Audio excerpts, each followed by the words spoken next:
Hi Leo, here's a general look at your solar chart for February 2013, but actually with a big chunk of January thrown in as well.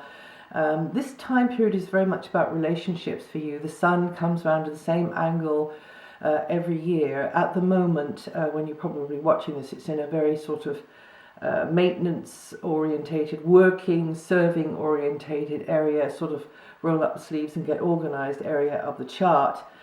But pretty soon it'll be going into a more full-on relationship area where you will be learning good people skills or blowing the dust off those people skills and polishing them up, communication skills as well.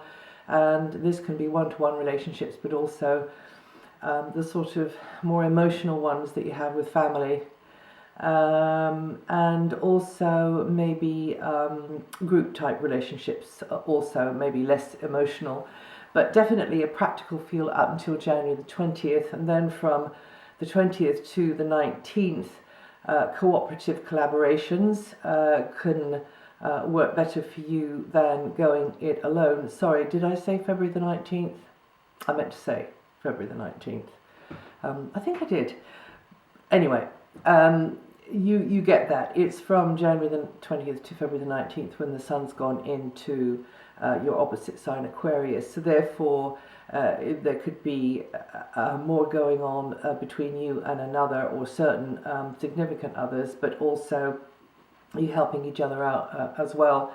And you can't go forwards as well on your own, as successfully on your own or keeping yourself to yourself as you can when you open to the influence and contribution and sort of mutual sharing with others. You could be experiencing more intimacy as well with certain others, and this is particularly likely from February the 2nd when Venus goes in there as well. So from February the 2nd, it looks like you can, if you're looking, be bonding, doing a bit of schmoozing, or maybe doing good business or having a cooperative alliance with someone. And then from the 19th February to the end of the forecast period, then you're going to be more sensitive. You'll be feeling more sensitive. Then you'll have to handle a situation maybe more sensitively there, or feel as though you are treading a fine line. It's definitely a gear shifting phase, and you're weighing pros and cons. You're weighing things up. You're very much centered in your gut. Not so much in your logic really during that time there. Good time to take confidential advice, good time to give confidential advice actually, but to ask some hard questions, to get to your own bottom line on something.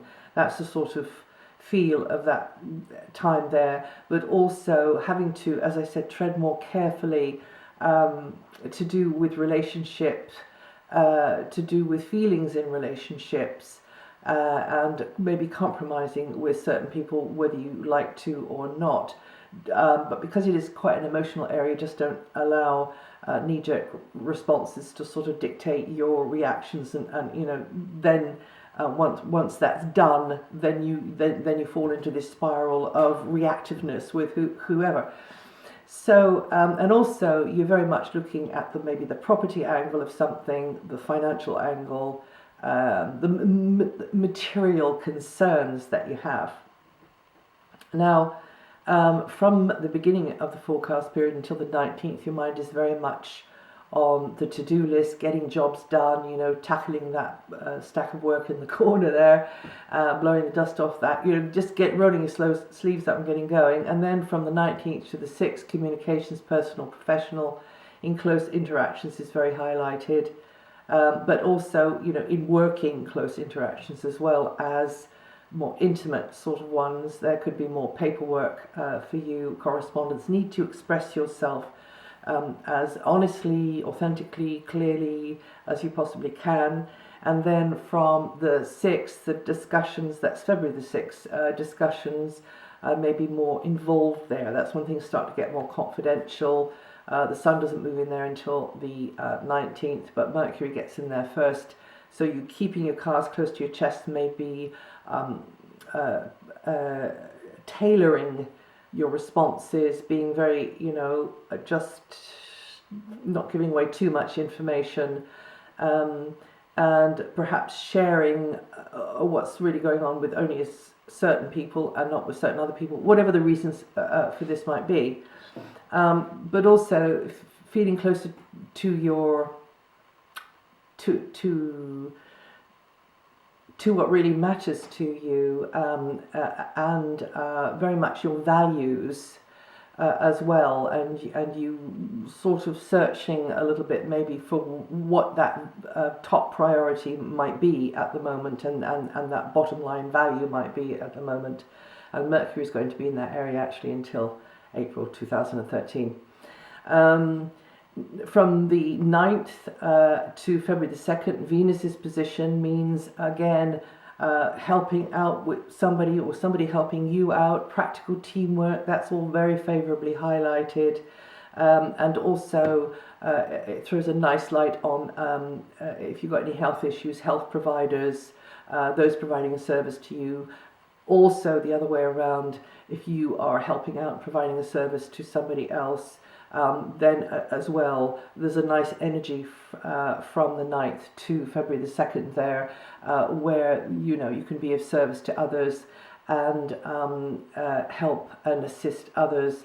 And this can be a lucrative area for you as well. Socializing or a love relationship or some kind of friendship could also be centered around an area like that.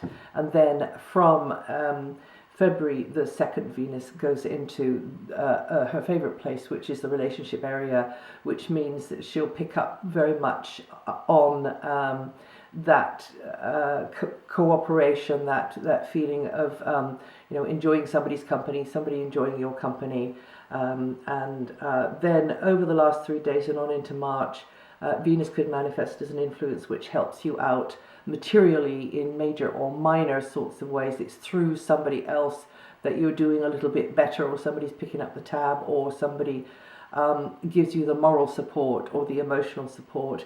It's a nice time in an emotional sense, or a nicer time in an emotional sense. Actually, the time before is as well, pretty much. But this has got a sort of a deeper flavour to it. And depending on your natal chart and your ability to manifest what you want, it can be a nicer time materially for you as well. So just bear that in mind if you are in some sort of negotiating type situation, or you're timing, requesting funding or whatever it is, or indeed purchasing something, whatever it is. But feelings from here could get more involved. Things could start to get more involved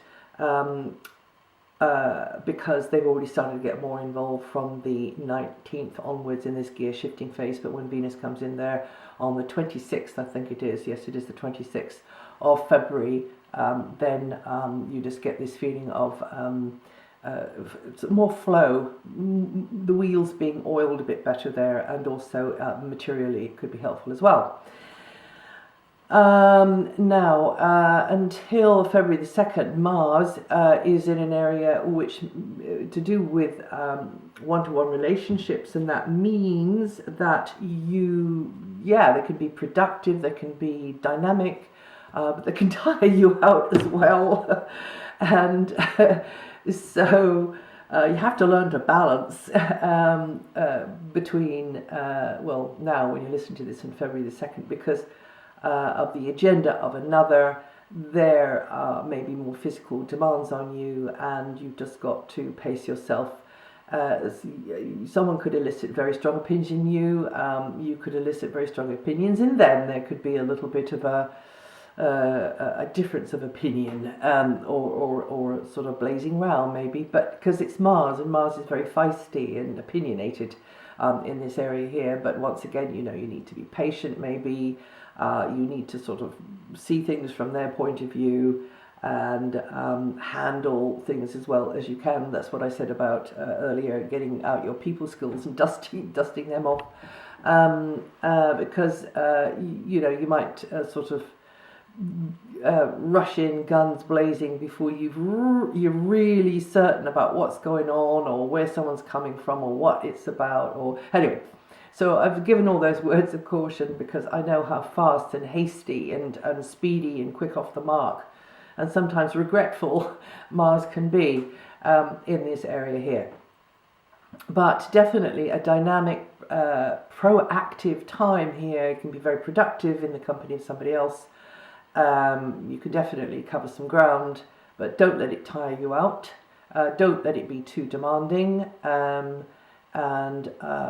If it's not, and if you've got the thing balanced, then another's contribution or feedback, or indeed your contribution and your feedback and your interaction with them can be extremely useful, and both of you together can be more effective and functional than if you were going it alone. Now, this might be with more than one person, of course, but I wouldn't like you to think it was just with one person. So it's very much, the sparks are flying in the rapport between you and another. But then from the 2nd of February, then Mars comes into this deeper, more emotional area where, yes, it is a transformational area actually, where you're going to be changing gears. But as you're going forward, you're inwardly weighing the pros and the cons. You're not quite certain. And in a way, you can't think it through. You have to sense it and feel it through.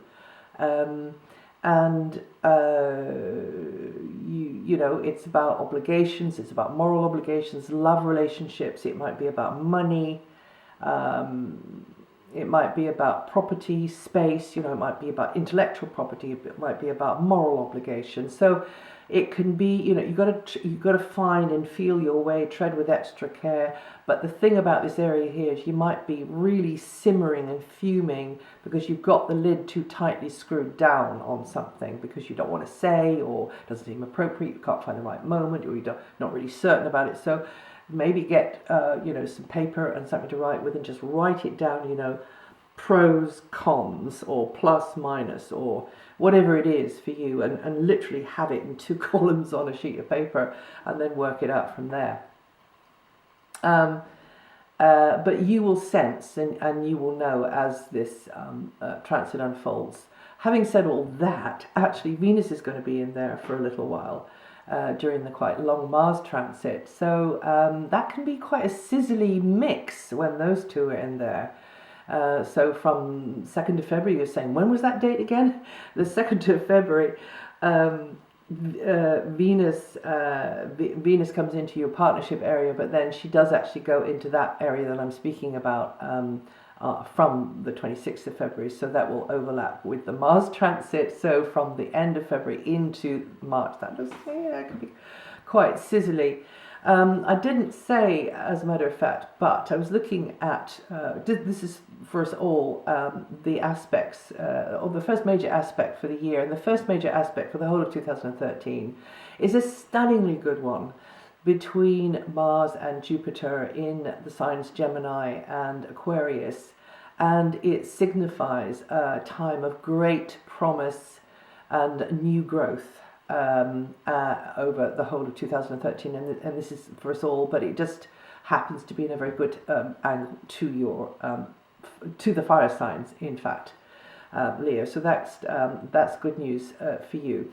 I'm going to speak about the slower outer planets, just give the headline on that, on each one really, but you can, if you want more information about what they might be doing in your life and also the part of your sign they're impacting over this forecast period, just go to my website and it'll be written up there.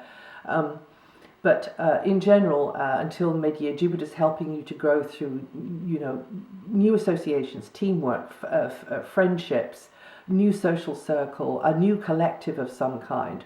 Or maybe it's just ongoing, a collective with interests in common. But it could be somewhat different, offbeat, fresh. So that all sounds good to me. There could be sort of technological things in there as well. And innovative things that you didn't know about before. And friends, work colleagues, and anybody who just shares a common understanding, a common interest, or is learning something, All of that's going to expand your mind and sort of enlarge your physical territory, but also sort of be drawing a roadmap in your mind as well. Saturn. Now, Saturn is actually the diametrical opposite to Jupiter, because Jupiter expands through growth and learning and developing, and Saturn contracts and limits, and it's very astringent. It's kind of sucks in. So Saturn, wherever Saturn is where we have to sweat the hardest, where we got to work the hardest. And your Saturn transit at the moment is in quite an emotional area, to do with family, to do with roots, foundations, your point on the map, your space inside, but also where you're anchored inside too. So there can be challenges that you've got to overcome there over the year, and indeed into next year as well. But you could feel there's certain things lacking regarding any of these areas, and therefore you just roll up your sleeves and you set that jaw and you say, okay, I've got to do something about this. And that could be family type relation, things going on between you and other members of a family, or it can be an extended family like a community or a tribe as well. But it is, as I say, quite an emotional area. It can also be to do with property. And you're just struggling with that and getting it how you want, things to be, or searching, whatever it is. And I said I was giving the headline, and I'm rambling on too long now. But now Uranus is in a very, very good angle to your sun sign. It's in Aries, another fire sign, a very expansive area of your solar chart. Thinking about travel, thinking about the distant horizons, thinking about the bigger picture, the overview, and you changing the way you view the world and think about the world maybe in ways that you never expected, because you're learning so much about new stuff. Neptune means that boundaries could get blurred around property, joint resources, something that you rely on somebody else to provide, something that they rely on you to provide. You need to be as clear as you can in this area here. But also, on the flip side, Neptune can lead to deeper fulfillment in a love relationship, and really connecting with soulmates, of which we have many. But some of us lucky people get to live with them too. Or should I say, maybe they're the lucky ones. But it's you can still get very, very fed up with them, because actually soulmates, we come here to teach each other, and sometimes those lessons are pretty tough ones. And then the life-changing force of Pluto, but the in-between bits are maybe the better qualities in the in-between bits, because you do feel very much at home. Yes, Pluto is still going to be in this area until 2024, regenerating you from deep levels through your health, through your work, through the type of skills you've got and what you are applying, and you wanting to get more control over the job, more control over the health, and maybe feeling a bit usurped sometimes, but eventually you will do so. And maybe also you will show your power through your work as well, through something that you produce through your work. Yes, and also something that maybe you discover about your health. And that's it for January, February. If you know your rising sign, your moon sign, have a look at the forecast for those. And I wish you a very juicy 2013, and I hope you have a cracking year. And I'll see you the next time.